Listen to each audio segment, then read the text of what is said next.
Hi, welcome to another edition of the Alan Rosenberg Show. It's the last day of the month, and that means it's time for another edition of From Backlog to Catalog. The end of the month, I show you the albums that went from the backlog down in the basement officially into my database, onto the shelves, and officially become part of my collection. So this is what made it in the month of April. And we're going to start off with this one. It's not the kind of purchase I would normally buy, Jefferson Starship. But this was a deluxe edition of a thing called Deeper Space, Extra Virgin Sky, recorded live on Earth at the House of Blues in Hollywood.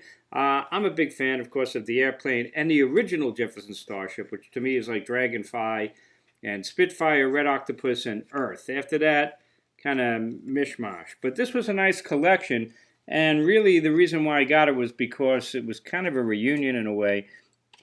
And it had Jack Cassidy, Marty Ballin, Paul Kantner, some other people that had been playing with them for a while, and it also had Grace Slick guesting, and a great set list, and it was a really good performance. This thing is live, no overdubs, raw and live.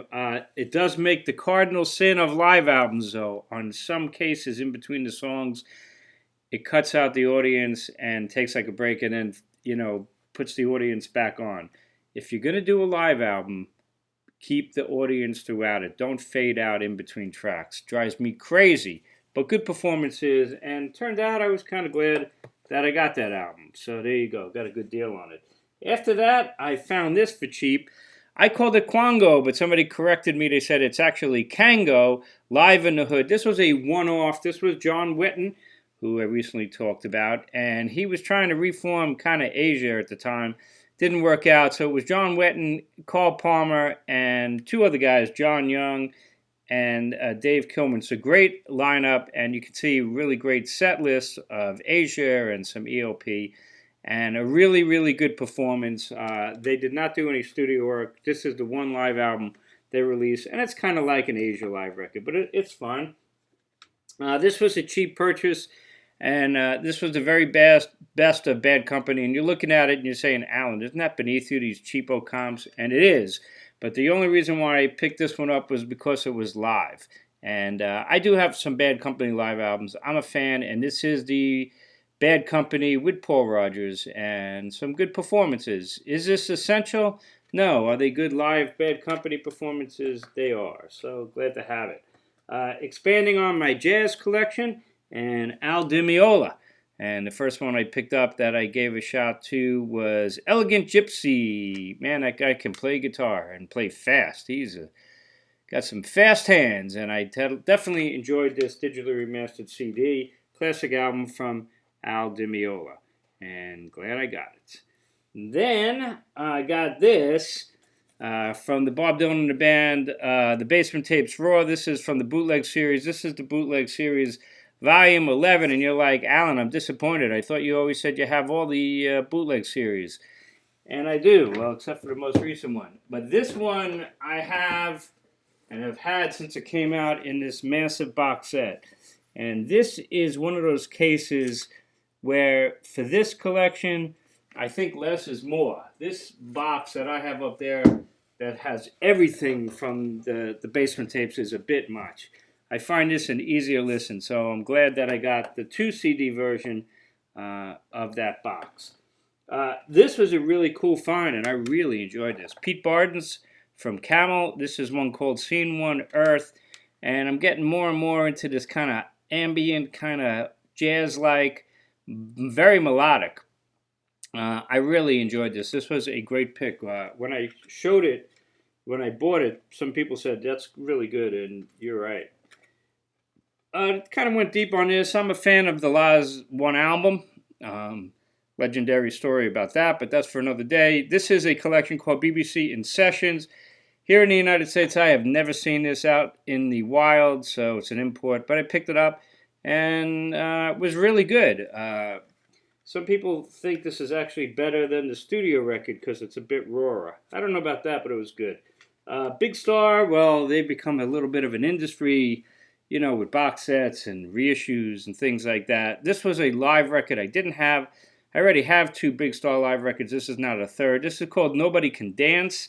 which they take from Stage Patter, is kind of an interesting collection because the first 8 songs are studio rehearsals from Long Island in Hempstead, and then 9 through 15 is the live show from Memphis, Tennessee.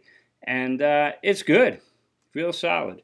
You know, not the kind of thing I'm going to listen to all the time, but Big Star, really good. Now, this is interesting. I actually got this album like a year or two after it came out, and I dumped it, I don't know, years later when I stopped listening to it. I found this CD out in the wild. It's on Wounded Bird, and I decided, you know what, I'm going to get it again. And, you know, Tony Kaye was once in Yes. You really don't hear him much on this album. Michael DeBar is the lead singer. Michael Monarchs and Bobby Pickett and John Hyde. This was their debut album. I think they did 3 albums initially. It's a kind of a strange release. It's kind of like it was on Swan Song when it came out, you know, Led Zeppelin's label. So some of it is very Led Zeppelin-like, and some of it is not.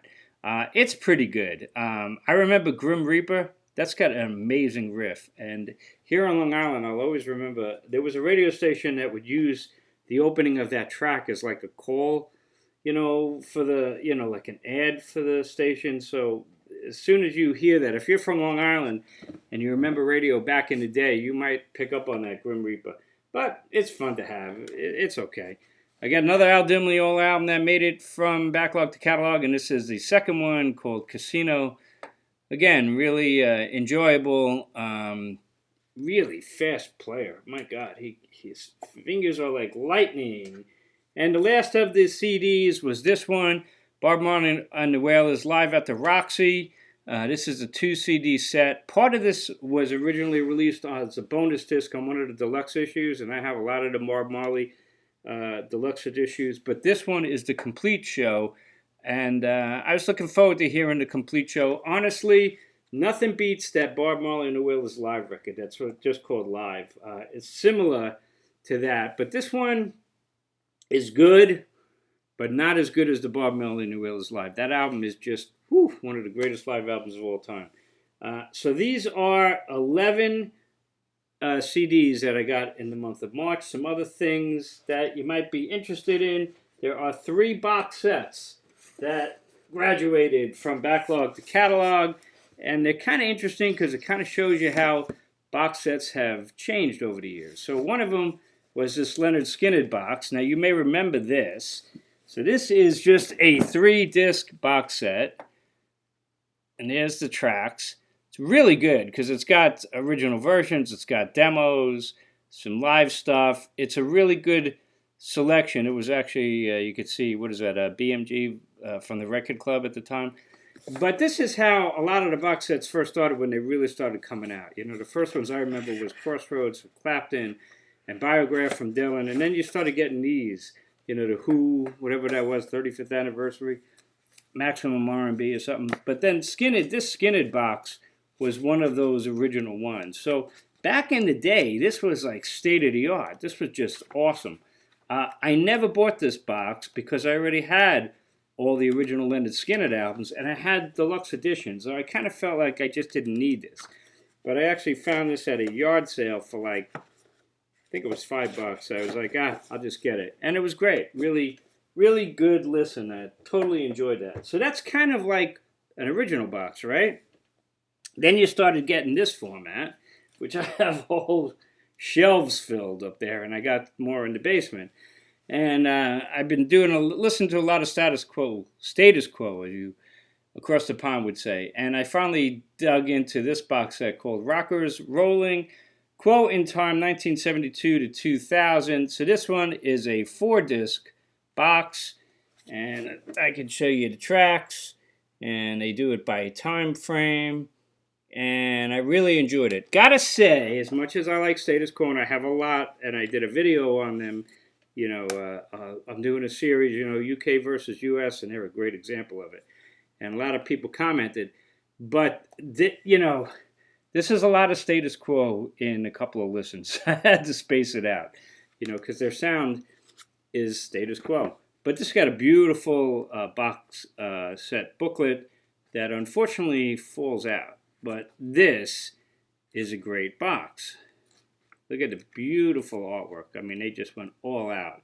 Tells you the whole story, and a wonderful selection from Status Quo. Of course, this box ends in 2000, but that was really good. So this is kind of like the second kind of box sets that you started seeing. And now you get these mega boxes, and I did finally pull out the Argus 50th anniversary box set that Mad Fish put out, and I did a whole video on this on its own, an unboxing and a review. So I'm not going to go too much into it, but just check a couple of videos back, and you'll see a whole video of this Argus box, because it's great, obviously. So Argus box made it. We'll stick that there. And Status Quo box made it. And Leonard Skind's box made it as well. So there was two other things for the month, and these were singles, but they're kind of cool singles. This one is a story to tell. I went to England with my girlfriend, who later became my wife, and in 1985 when we graduated from college, and when I was walking around England, I saw a billboard, like on the wall, like a construction site, for this single. And I was like, holy shit, they know who Nils Lofgren is over in London? You know, this was 1985. I didn't know he had much of a presence. Turned out Secrets in the Street from the Flip album was a hit over in the UK, which is more than can be said here in the US. So this was a double 45 of Secrets in the Street. And I saw the billboard. Took a picture of the billboard. I actually have it in my album from that trip. Wishbone Ash was on tour at that time, too, for Raw to the Bone. I have pictures of those billboards. So here I was in America in a record store, and I saw the 45, and I was like, oh my God. It sent me right back to when I went to England. So that was a really, really cool find, I gotta say. So Nils Lofgren, Secrets in the Street. And then this was a record store day release, apparently, from a couple of years ago. This is like a 10-inch record of Jethro Tull's North Sea Oil. I am not a big record store guy. I'm never going to pay the prices for. It's pretty rare.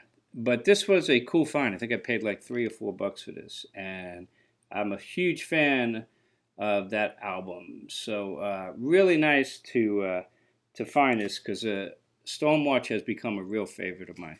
So this was a really good find. So that's what I got in the month of April.